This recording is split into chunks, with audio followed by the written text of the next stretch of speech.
तो अब जा रहे हैं हम धान की कटाई करने के लिए। अब आपको भी बताते हैं कि धान की कटाई कैसे करते हैं, तो बने रहना मेरे साथ। तो सुबह मैंने पहले किचन साफ़ की, फिर उसके बाद जो है अब मैं जा रही हूँ धान की कटाई। मम्मी और मैं जा रहे हैं दी है। तो कल क्या करूँगी, अब शाम को या कल सुबह जल्दी उठ के फिर मैंने रूम वगैरह साफ़ कर लूँगी। और फिर बाहर भी बहुत ज़्यादा, जैसे कि अब आजकल जो है हमारे यहाँ पे बरसात में बहुत काम होता है। तो ये देखिए बहुत ज़्यादा ये पड़ा हुआ है हमारे यहाँ पर।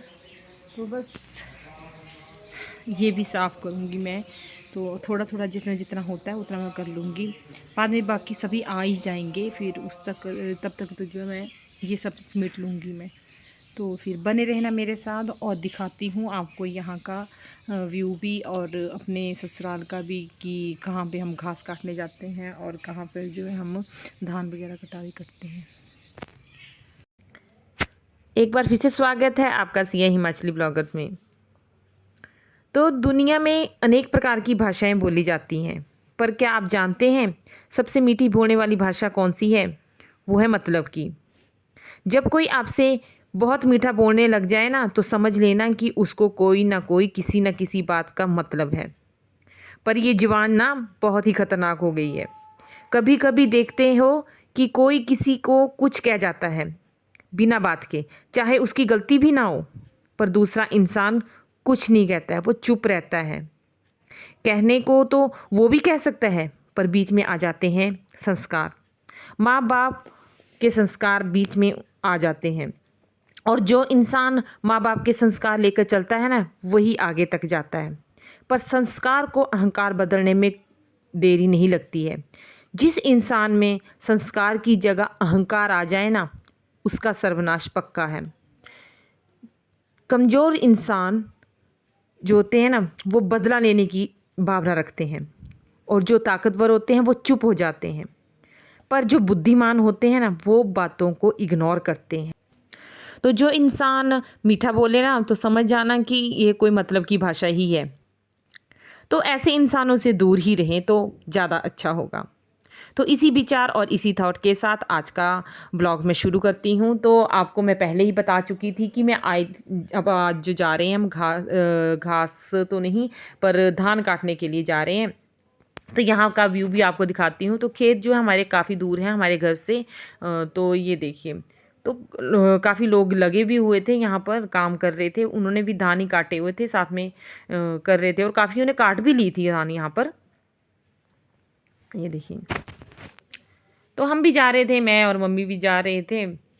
तो साथ साथ में जो है ना, यहाँ पर बिजाई का काम भी चला हुआ। तो अभी तक जिसने मेरा इस चैनल सब्सक्राइब नहीं किया, प्लीज़ सब्सक्राइब कर दें और बेल आइकन की नोटिफिकेशन को ऑन कर दें, ताकि आने वाली वीडियो आप तक जल्द से जल्द पहुंच सके और आप सब लोग मुझसे मिल सको। तो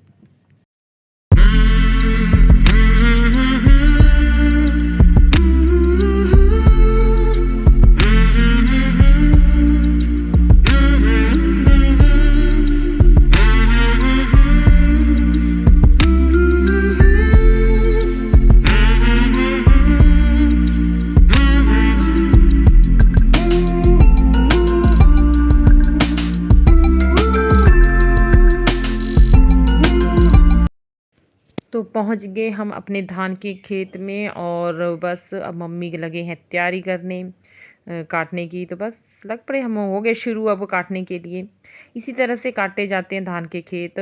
तो चावल खाना तो बहुत आसान नहीं होते हैं, तो इसी तरह से मिलते हैं। देखिए किस तरह से हम धान काट रहे हैं। मम्मी जो है ना खड़े होके ही काटते हैं, क्योंकि इनसे थोड़ा बैठा नहीं जाता है। इनके थोड़े जो है टांगों में प्रॉब्लम होती है ना, इसलिए नहीं बैठते हैं ये।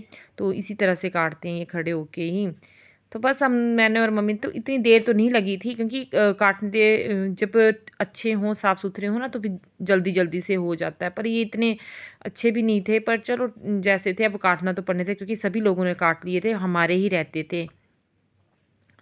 तो यहाँ देखिए, सुबह हम निकल गए थे कोई 10 के बजे। तो हमें जो यहाँ पर जो शाम को 3 ही बज गए थे यहाँ पर। तो 3 बजे तक जो हम यहाँ पर ही रहे और यहीं पे ही काटे हमने और यहीं पे निकाल के फिर बस हमने बोरी में भर लिए थे वो धान। और जो ये बाकी बचता ना घास वगैरह, तो इसको नहीं हम लेके गए थे, हमने यहीं पे ही रख देते हैं, जला देते हैं इधर, क्योंकि ये जो गाय ही खाती है, भैंस वगैरह नहीं खाती है। तो बस अब ये देखिए हो गई है ड्यूटी शुरू अभी यहाँ पर।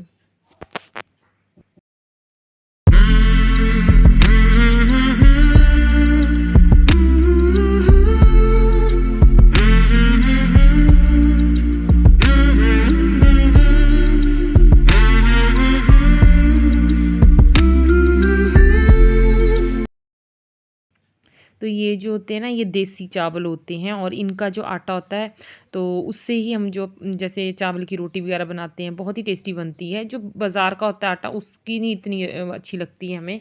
तो जो ये वाला होता है ना, हम इसी को ही पिसवाते हैं दिवाली पर, लोहड़ी पर, जैसे कोई फंक्शन वगैरह हो, कोई त्यौहार हो, तो हम इसी को ही पिसवाते हैं। तो इन्हीं मतलब चावल को हम पहले कुटवा लेंगे, तो फिर उसके बाद जो धान मतलब कटवा लेते हैं हम, फिर उसी का ही हम आटा वगैरह निकालते हैं।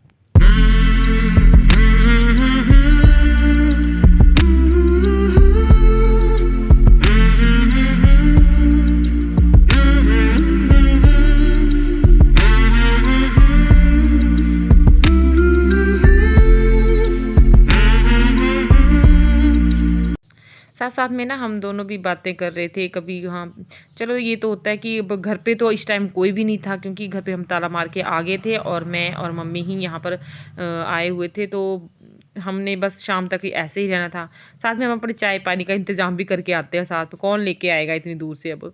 तो इसीलिए हम चाय पानी का इंतज़ाम भी साथ में ही लेके आते। तो कभी जब थक जाते थे तो बैठ जाते थे और जो हमने लाया अपना खाने पीने का सामान वो भी खा लेते थे। यानी कि एक प्रकार की पिकनिक भी होगी ये यहाँ पर।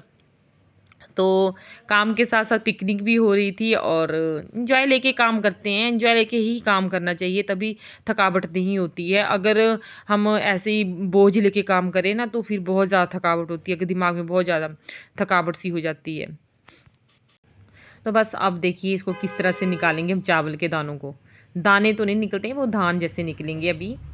ये देखिए इसी तरह से बस डंडे से मार मार के निकालते हैं। पहले तो बड़ा काम होता था, अब इतना काम नहीं होता है। पहले काफ़ी हम क्या करते थे, पहले उठा के ये सारा घास भी उठा के ले जाना, तो घर पे ही हम इसकी जो कुटाई वगैरह करते थे, तो बाजू में भी दर्द निकल जाती थी। पर अब जो है ना, हम यहीं पे ही कर देते हैं। तरपाल वगैरह हमने नीचे बिछा दिया है, तो इसी के ऊपर बैठ जाते हैं और जो दाने होते हैं वो तरपाल, जो धान वगैरह होते हैं वो तरपाल के नीचे मतलब अंदर गिर जाते हैं, और बाकी जो घास बचता है वो हम यहीं पे रहने देते हैं। तो जो गाय वाले होते हैं वो खा लेते हैं, उनको अगर हम अगर वो लेना चाहे तो वो ले लेते हैं, क्योंकि जो भैंस वगैरह तो वो ये नहीं खाती है। तो इसीलिए मम्मी वहाँ पे लगे थे कुटाई करने के लिए, तो मैं यहाँ से उठा के मम्मी के पास पहुँचा रही थी, क्योंकि हमने काट लिया था अब सारे खेत, मतलब हो गया था लगभग। तो मम्मी ने कहा पहले जो हम जो काटे हुए हैं उनकी कुटाई कर लेते हैं, फिर उसके बाद जो है हम बाकी काट लेंगे।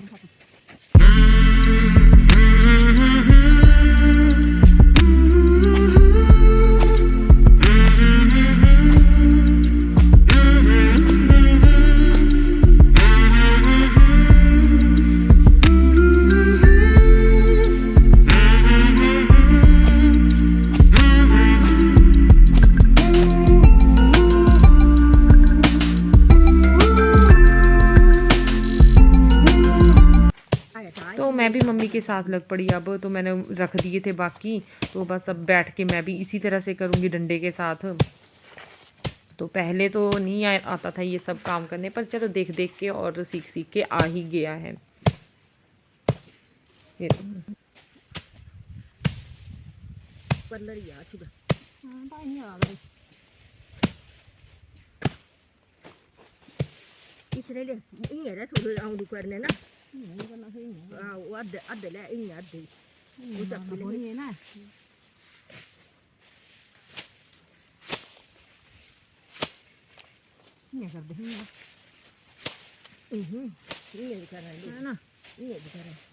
पत्थर रखना ना, अब खरा सा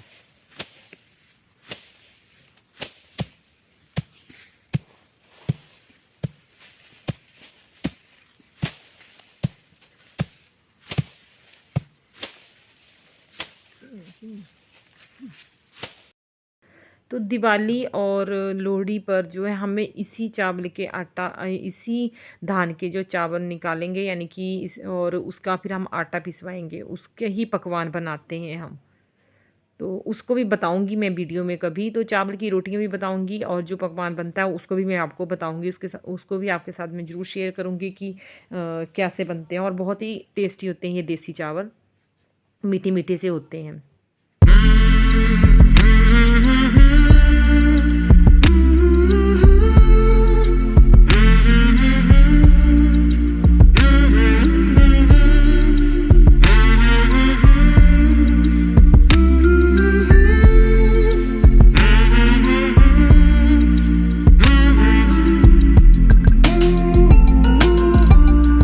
बहुत ही मेहनत वाला काम होता है ये सब। बाजू में भी दर्द हो जाती है कभी कभार, तो जैसे ये करेंगे ना तो बाजुएं भी हिलती नहीं है। पर जब मैं स्टार्टिंग में आई थी तो मुझे इतना पता नहीं था, तो ऐसे बस जोश जोश में कर देती थी, लेकिन उस टाइम नहीं होती थी। लेकिन अब जो है ना, थोड़े बहुत दिन के बाद हम काम करें ना तो बाजू में दर्द हो जाती है। तो जैसे अभी ज़ोर ज़ोर से मारना है, डंडे के साथ भी मारना है, मैं तो उतने आस्ते आस्ते पर ज़ोर ज़ोर से मारना पड़ता है इसको, ताकि सारे जो धान जो है निकल जाएँ इससे। तो बड़ी दर्द होती है फिर बाजू में भी जो होता है, बहुत ज़्यादा दर्द हो जाती है। तो पहले दिन तो मेरे को बड़ी थकावट हुई थी, 1-2 दिन जो मुझे बहुत ज़्यादा थकावट हुई थी। तो अब फिर उसके बाद जो थोड़ा मतलब शरीर को भी आदत पड़ जाती है।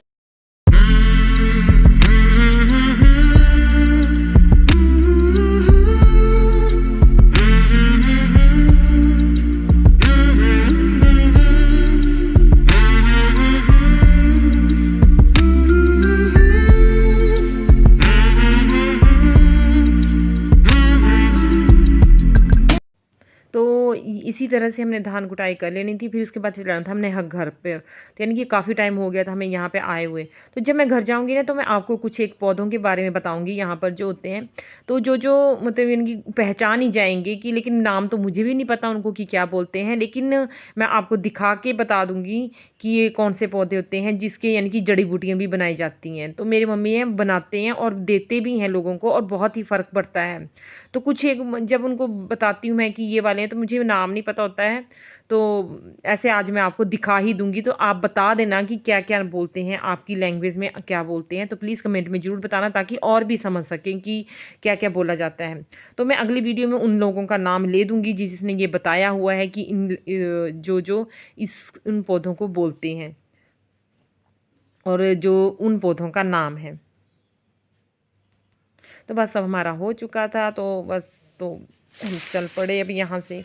तो ये देखिए, मैं बता रही थी ना आपको कि पौधों के बारे में, ये होता है ये वाला पौधा, जिसे हम जो बचपन में ना अपने हाथों पे छाप लगाया करते थे। तो हमें तो इतना पता नहीं था, मैं तो उसको छाप वाला पौधा ही बोलती थी, यानी कि उल्टा करके, जैसे ये देखिए किस तरह से होता है। तो जो पहचान गया प्लीज़ कमेंट में ज़रूर बता देना, ताकि बाकियों को भी मैं बता सकूँ। तो इससे ना एलर्जी की दवाई बनती है, यानी कि किसी भी प्रकार की एलर्जी हो, जैसी मर्जी हो, खारिश हो, कोई भी हो, तो वो जो ठीक हो जाती है। इसे सुखा लेना आपने, और इसके जो है आपने सुबह शाम 1-1 चम्मच जो है ले लेना पानी के साथ। तो इससे एलर्जी जैसी मर्जी हो, चाहे अंदर की भी हो, तब भी वो ठीक हो जाती है।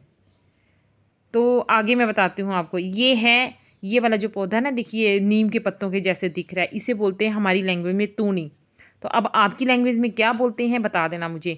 तो इससे से जो है ना, ये वाला पत्ता जो, जिसको बहुत ही ज़्यादा खराशी, मतलब गले में जब इन्फेक्शन हो जाता है, यानी कि गला जब बंद ही हो जाता है, बोलने लायक ही नहीं रहता है, जब आवाज़ ही बिल्कुल भारी भारी सी होती है, तो इसके जो पत्ते होते हैं बहुत ही कड़वे होते हैं। तो आप इसे खा सकते हो।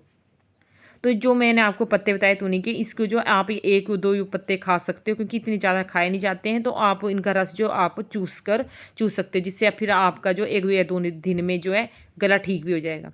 तो आज की वीडियो मेरी यहीं तक की वीडियो आपको कैसी लगी और आपको जानकारी कैसी लगी कमेंट में ज़रूर बताएं, और आगे मिलते रहेंगे आपके साथ। तो मिलते हैं आपके साथ एक और नई वीडियो में, तब तक के लिए बाय बाय।